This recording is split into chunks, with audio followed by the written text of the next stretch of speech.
Hey first graders, I miss you so much and I hope you're having as much fun as possible while you're at home doing your learning.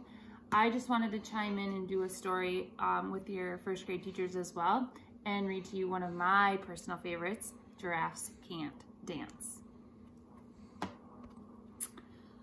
Gerald was a tall giraffe whose neck was long and slim, but his knees were awfully crooked and his legs were rather thin.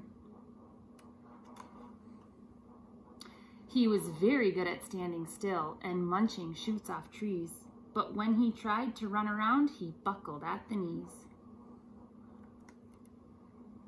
Now every year in Africa, they hold the jungle dance, where every single animal turns up to skip and prance.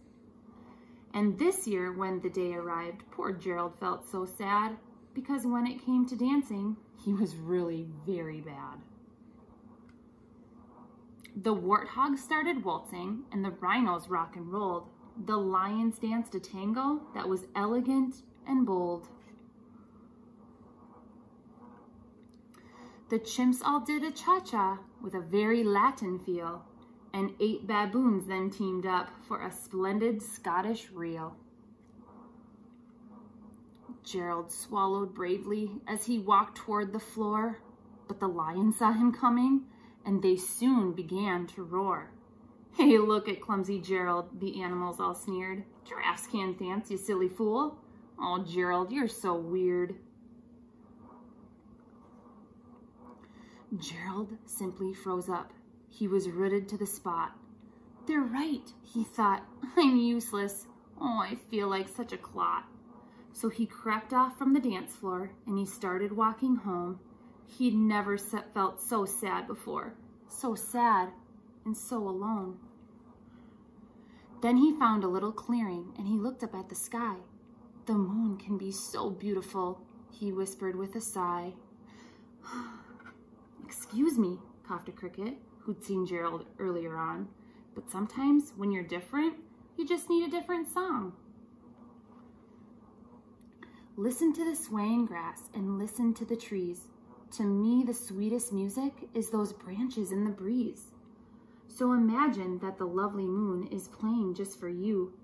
Everything makes music if you really want it to. With that, the cricket smiled and picked up of his violin. Then Gerald felt his body do the most amazing thing. His hooves had started shuffling, making circles on the ground. His neck was gently swaying, and his tail was swishing around. He threw his legs out sideways and he swung them everywhere. Then he did a backward somersault and he leapt up in the air. Gerald felt so wonderful. His mouth was open wide. "I am dancing. Yes, I'm dancing. I am dancing," Gerald cried. Then one by one, each animal who'd been there at a glance. Sorry, I said that wrong. Then one by one, each animal who'd been there at the dance arrived while Gerald boogied and watched him quite entranced. They shouted, "It's a miracle! We must be in a dream! Gerald's the best dancer that we've ever seen." "How did you learn to dance like that? Please, Gerald, tell us how." But Gerald simply twirled around and finished with a bow.